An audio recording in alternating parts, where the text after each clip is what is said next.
দুর্নীতির বিরুদ্ধে zero tolerance নীতি নেবে বিএনপি। রাকিব হুদা আওয়ালের বিচার এবং শাস্তি হওয়া উচিত মন্তব্য করেছেন রিজভী।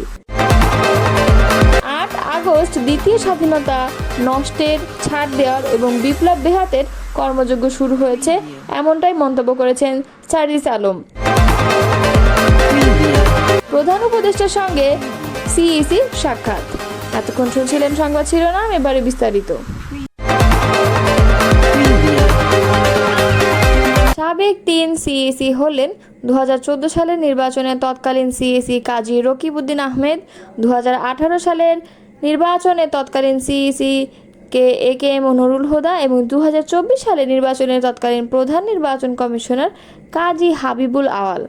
এরা গণতন্ত্র ধ্বংসকারী, এদের আইনসঙ্গতভাবে বিচার হওয়া উচিত এবং শাস্তি হওয়া উচিত বলে মন্তব্য করেছেন বিএনপি সিনিয়র যুগ্ম মহাসচিব অ্যাডভোকেট রুহুল কবির রিজভী। বৃহস্পতিবার নয়াপল্টন সংবাদ সম্মেলনে দলের কর্মসূচি ঘোষণাকালে তিনি এই মন্তব্য করেন। 24-এর গণঅভ্যুত্থানের স্মরণে 1 বছর পূর্তি উপলক্ষে বিভিন্ন কর্মসূচি ঘোষণা করে বিএনপি। রিজভী বলেন, মানুষের অপদস্থ হোক সেটি আমরা কখনো করব না। মানুষের অপরাধ থাকলে তার আইনসঙ্গতভাবে বিচার হবে, ন্যায্য বিচার হবে, সে যেন উপযুক্ত বিচার পায়। সাবেক সিইসি নুরুল হুদা, রাকিব, হাবিবুল আওয়াল তারা দেশের গণতন্ত্র ধ্বংস করেছে, দেশের গণতান্ত্রিক প্রতিষ্ঠানগুলোকে ধ্বংস করেছে এবং তছনছ করে শেখ হাসিনার ক্ষমতাকে পার্মানেন্ট করার অপচেষ্টা চালিয়েছে। এজন্য শুধু আমরা ধিক্কার ও ঘৃণা জানাই না, এদের বিচার হতে হবে, অবশ্যই সেটা আইনসঙ্গতভাবে। শেখ হাসিনা যে পথ দেখিয়েছে আমরা সেই পথে যাব না, আমরা যাব গণতন্ত্রের পথে, আইনের পথে।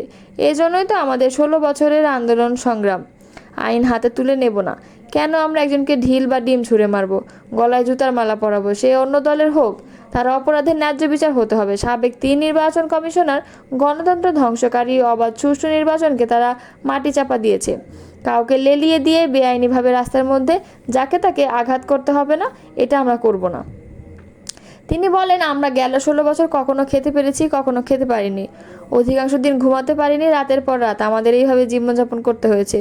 গুম খুনের প্রতিবাদ করতে গিয়ে কতদিন রিমান্ডে ছিলাম তার হিসাবও নেই। সন্ত্রাসী, মাদক কারবারিদের সাথে আমাদেরকে কারাগারে রেখেছিল শেখ হাসিনার পুলিশ। তার পরিবারে ছিল একচ্ছত্র অধিপতি, তার ছেলেমেয়েরা ছিল রাজপুত্র কন্যার মতো এদেশকে চালিয়েছে। ইচ্ছামতো জনগণের টাকা লুটপাট করেছে, সেই টাকা পাচার করে তাদের উত্তর প্রজন্ম যাতে সুখে শান্তিতে থাকতে পারে সেই কাজ তারা করেছে। এজন্য দুবাইয়ে দেখা যাবে যত অট্টালিকা সব আওয়ামী লীগের নেতাদের, অথবা কানাডায় অথবা সিডনিতে। তিনি বলেন, শেখ হাসিনা বলতেন তার কোনো সম্পত্তি নেই, কিন্তু দেখা গেল পূর্বাচল সিটিতে তার নামে, তার মেয়ের নামে, তার ছেলের নামে, ভাগ্নির নামে এবং ভাগ্নির নামে 10 কাঠা করে প্লট। দুদকের তদন্তে বের হয়ে এসেছে শেখ হাসিনার কোথায় কোথায় সম্পদ আছে তা একেবারেই স্পষ্ট। জাতীয় নাগরিক পার্টির উত্তরাঞ্চলের মুখ্য সংগঠক সার্জিস আলম এক ফেসবুক পোস্টে দ্বিতীয় স্বাধীনতা বিষয়ে তার মতামত প্রকাশ করেছেন। আজ নিজের ভেরিফাইড ফেসবুক অ্যাকাউন্টে দেওয়া এক স্ট্যাটাসে তিনি লেখেন, 8 আগস্ট দ্বিতীয় স্বাধীনতা শুরু হয়নি, দ্বিতীয় স্বাধীনতা নষ্টের ছাড় দেওয়ার এবং বিপ্লব বেহাতের কর্মযজ্ঞ শুরু হয়েছে। এছাড়াও তিনি আরও উল্লেখ করেন 5 আগস্ট জুলাই গণঅভ্যুত্থান দিবস এবং দ্বিতীয় স্বাধীনতা দিবস। অন্তর্বর্তী সরকারের প্রধান উপদেষ্টা অধ্যাপক ডক্টর মোহাম্মদ ইউনূসের সঙ্গে সৌজন্য সাক্ষাৎ করেছেন প্রধান নির্বাচন কমিশনার এএমএম নাসির উদ্দিন।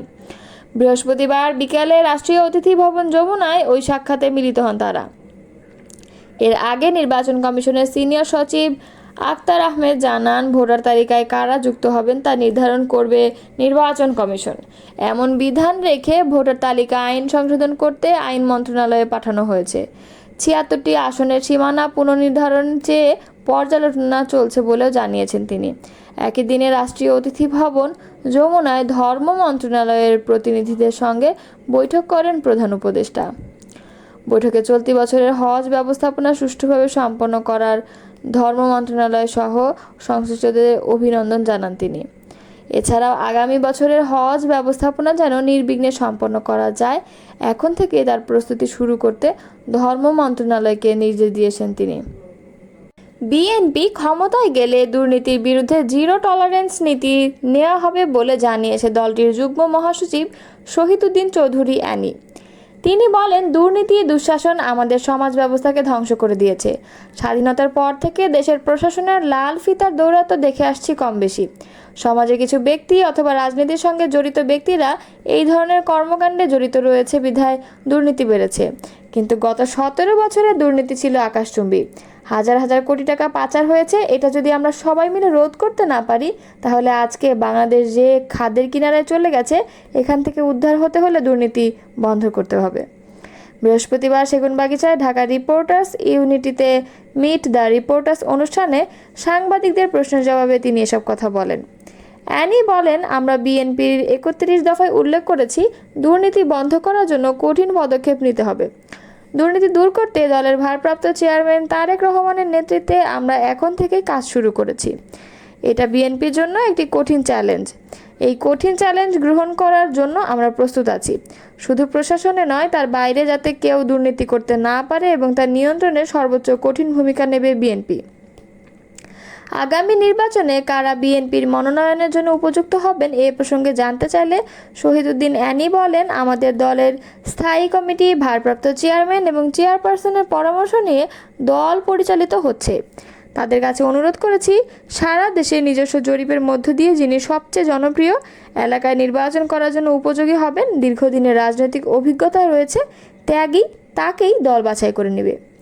আগে দুর্নীতি যা ছিল শেখ হাসিনার নেতৃত্বে তা 1000 গুণ বেশি হয়েছিল বলে মন্তব্য করেন অ্যানি। তিনি আরও বলেন, তিনি তার বাবার চাইতে কয়েক গুণ বেশি ফ্যাসিবাদী এবং কর্তৃত্ববাদী শাসন চালিয়েছেন। এরশাদের চাইতে কয়েক শত ডিগ্রি বেশি ফ্যাসিবাদ ছিলেন তিনি। আমরা এরশাদকে স্বৈরাচার বলি আর হাসিনাকে ফ্যাসিবাদী বলি। তিনি আরও বলেন, পাশাপাশি প্রেসিডেন্ট জিয়াউর রহমানের রাজনীতি দেখেন। তিনি উন্নয়ন এবং নিজস্ব কর্মসূচি দিয়ে রাজনীতি করেছেন। তিনি স্বাধীনতার ঘোষণা করেছেন, তখন তার বয়স কত ছিল, আর যখন মৃত্যুবরণ করেন তখন তার বয়স কত ছিল। 71 থেকে 81 এই 10 বছরের মধ্যে মাত্র 3.5 বছরের ক্ষমতায় ছিলেন জিয়াউর রহমান এবং বেগম খালেদা জিয়ার রাজনীতির মধ্যে কোনো ফ্যাসিবাদী বা কর্তৃত্ববাদী রাজনীতি ছিল কি না সেটাও দেখেন। বিএনপি কখনো ফ্যাসিবাদের ভূমিকায় ছিলই না। 2001 থেকে 6 সাল পর্যন্ত বিএনপি রাষ্ট্র ক্ষমতা থাকাকালে অনেক ষড়যন্ত্র হয়েছে বলে দাবি করেন শহীদুদ্দিন অ্যানি। তার নামে নানা অপপ্রচার করেছে, হাওয়া ভবন দিয়ে তার রাজনৈতিক ভাবমূর্তি নষ্ট করতে চেয়েছে, যাতে তারেক রহমান তার নিজস্ব চিন্তা চেতনা দেখাতে না পারে।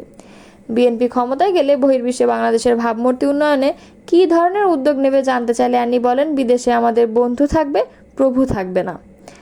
জিয়াউর রহমান সার্ক গঠন করে রেখেছিলেন। আমাদের পার্শ্ববর্তী 7টি দেশ মিলে এটি একটি অ্যাসোসিয়েশন। যে কোনো সময় আলাপ আলোচনার মাধ্যমে সুন্দর সমাধান হয়ে যায়, কিন্তু বিগত আওয়ামী লীগ সরকার সার্ককে পুরোপুরি অকার্যকর করে দিয়েছে। সাংবাদিকদের আরেক প্রশ্নের জবাবে বিএনপির এই যুগ্ম মহাসচিব বলেন, তারেক রহমান খুব শিগগিরই দেশে ফিরবেন। তার ফেরার জন্য লন্ডন ও বাংলাদেশের প্রস্তুতি চলছে। তাকে বরণ করে নেওয়ার